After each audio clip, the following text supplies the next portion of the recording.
Hiya, welcome to Makeup and Metaphors, or welcome back if you've been here before. So my name is Anya, spelled as such, Irish name for ya. I'm a 28-year-old Irish English teacher living in the UK. I've been teaching English now for nearly 7 years and going through all of the different books, topics, quotes, something that I feel very comfortable doing. So I thought that I would help some people study and maybe in prep for your GCSE examinations by going through some of the key quotes, their meanings and why they're important while I mess around with some makeup. So I decided to make this little video on A Christmas Carol, just like I've done with Macbeth with the key quotes. So I've taken some of the main quotes from all 5 staves of the novella for those of you who are studying it for your GCSE or for university, or maybe you just want to do a little catch up, or perhaps you're here to see my review of the Vieve palette, the new palette from Jamie Genieve. So I go through that. I'm wearing that on my eyes right now, and also new lipstick from Coven from Killstar. So if any of that sounds interesting, please keep on watching. Also consider subscribing. I really would like to hit 1,000 subscribers sometime in the near future. That would be great. Let's dive straight into it. A little bit of a change with this video. I'm going to do my base off camera, so when I come back in a minute my base will be done and then we can focus on the quotes and some new products.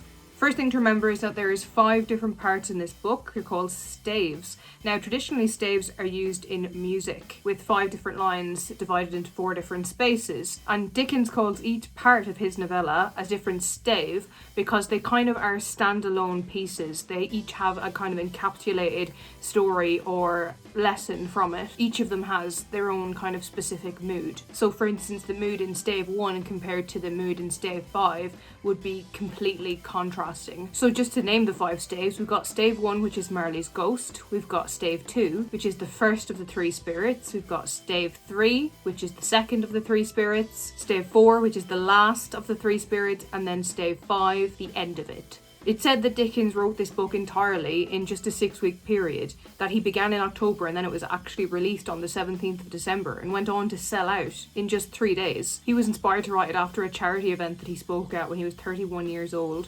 alongside Benjamin Disraeli, who then went on to be one of the Prime Ministers of Great Britain. So we'll start off with stave 1 and some of the most important quotes there. And that is something that is repeated within the first few lines a few times, which was, "Old Marley was as dead as a doornail." Now, if you have watched some of my little videos in the past, I always say that something is repeated usually when the author wants us to remember it. And the reason why "Old Marley was as dead as a doornail" is repeated so often is so that when Marley appears in the door knocker, no less, and then later on in his home, the readers are shocked. They understand that Marley was dead, and therefore what Scrooge is seeing is an apparition, is a ghost, is supposed to be scary. Next then we go on to actually describe Scrooge himself, so him being a cold human being, and that quote is, "External heat and cold had little influence on Scrooge," meaning that he was cold from the inside out. Nothing could warm him up, nothing could warm his cold heart. And then in stave 1 as well, we've got a quote that will actually come back to haunt Scrooge when he goes on to ask about Tiny Tim in the future. And this is when the charity workers speak to him about giving some money over for the poor,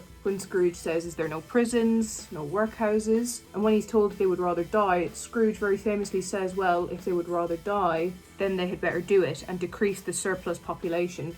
Now, after teaching this for years, I know that a lot of people don't, or a lot of teenagers don't know what the word surplus means, unless maybe you've done business studies and you've learned about surplus and deficit.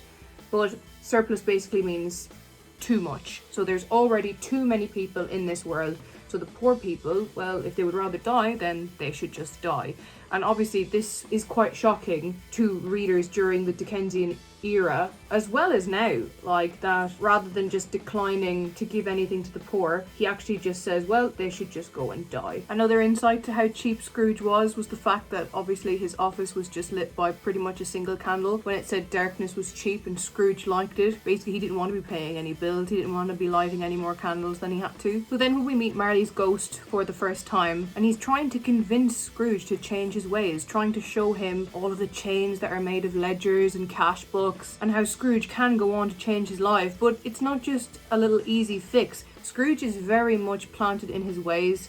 He doesn't want to believe that he's actually seeing this ghost before him. He believes it could just be a piece of undigested food, that he could have just had a bit of food poisoning. And here Marley says to him, "I am here tonight to warn you that you yet have a chance and hope of escaping." So Marley has come back to specifically warn Scrooge that he's going to end up exactly like him unless he changes his ways and becomes a more giving, charitable and loving human being. And with that we move on to stave 2, the first of the spirit. Here we meet the ghost of Christmas past, and we get to see into the childhood and the past of Scrooge to figure out why he became the man that he is now, why he is as cold-hearted as he is. But we can start to see the seeds of change take place within him from looking back at his own life and coming to understand that just because he had a harsh upbringing, it doesn't mean that he needs to be harsh to everybody else. And the first bit of change we can see is when he thinks back and reflects on how he reacted to carolers before he was visited by any of the spirits.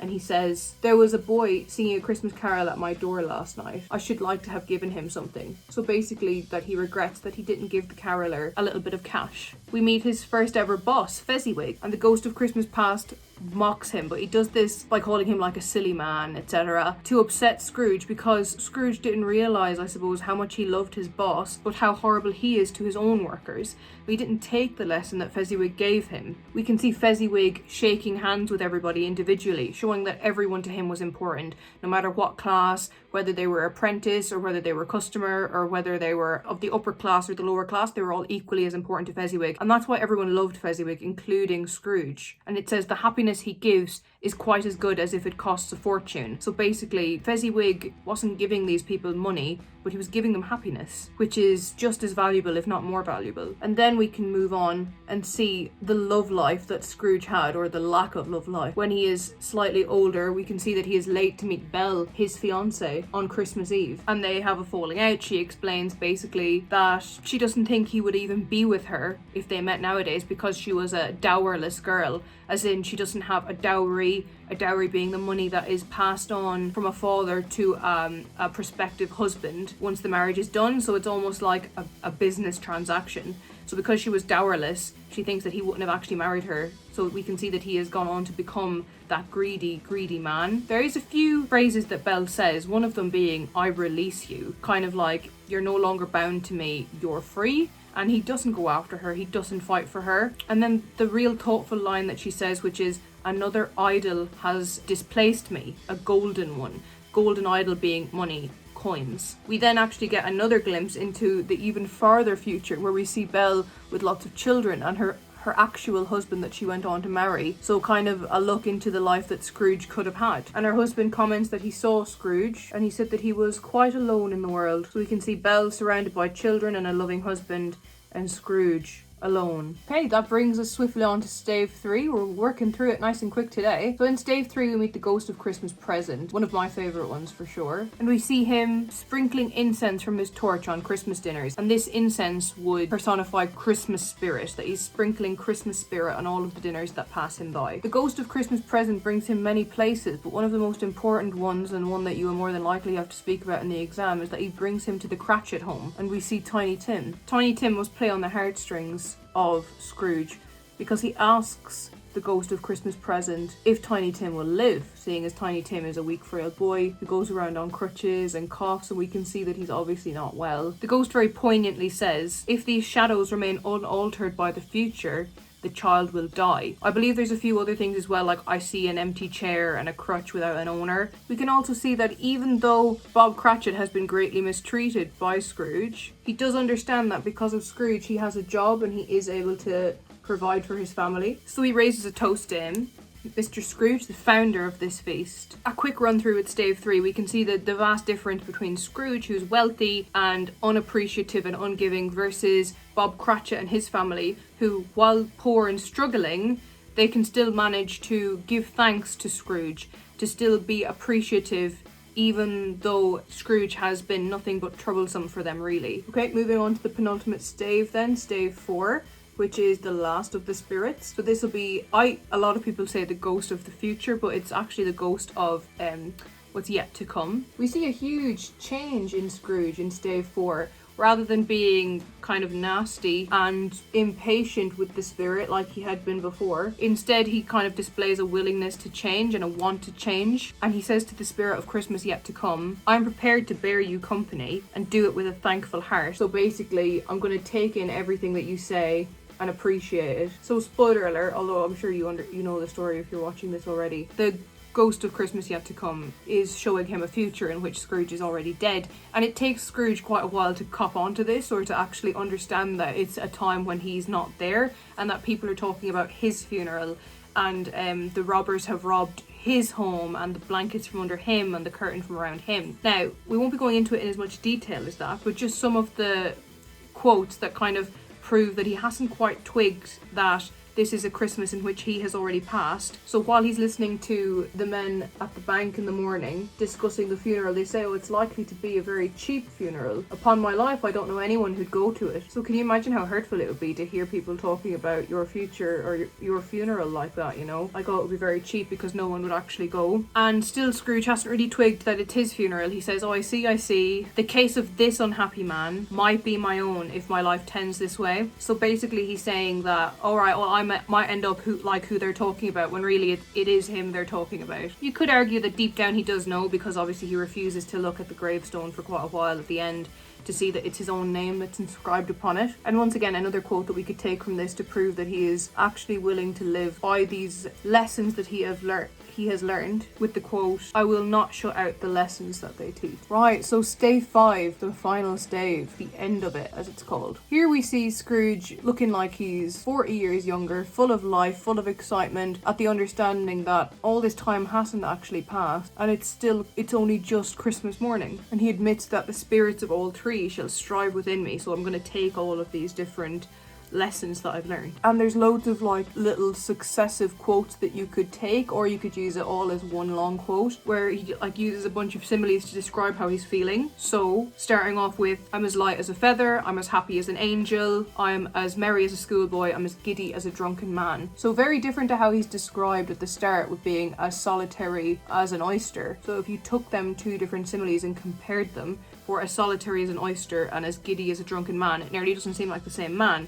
So you could argue the fact, or you could write the fact that he has completely changed, completely altered. And then obviously he sorts out the goose for the Cratchit family, etc. And we can see that with Tiny Tim, it goes on to tell us that to Tiny Tim he was like a second father. So again, from not caring about his family at all, and from saying that, you know, if they want to die, then they should go ahead and do it and decrease the surplus population. He's now come to realise that the surplus population are people like the Cratchit family, are people like Tiny Tim, and now he's gone on to be a second father to them. Okay, so the last thing that I'm going to try then is this new liquid lipstick from Killstar, Coven. It smells really nice. It smells like vanilla milkshake. And then the quote that we'll end on is just one final description of Scrooge, which you can again use to compare to stave 1. That being, he knew how to keep Christmas well if any man alive possessed that knowledge. So basically he knew Christmas better than anyone alive because of everything he had been through and all the lessons he had learned. So that's the end of it, that's the look. I'm super happy with how it turned out. I probably wouldn't wear this colour lipstick with this eye look, but I wanted to try it out anyway. Definitely do recommend the Vieve palette. I genuinely do recommend as well the Killstar lipsticks. They feel quite nice, they've dried down well. Please consider liking, commenting, subscribing. I'd love to get to 1,000 subscribers somewhere within 2021, try and make it my year. For getting to 1,000 subscribers, so please do that. Drop a comment, what's your favourite quote? Have you watched A Muppet's Christmas Carol? I only watched it for the first time this year and I'm actually obsessed with it. I really like it. You can catch me over on Instagram on here my page, makeup_and_metaphors. I usually update either makeup memes or things that I have bought makeup wise, and I would love to see you in my next video. Thank you so much. See you soon. Bye.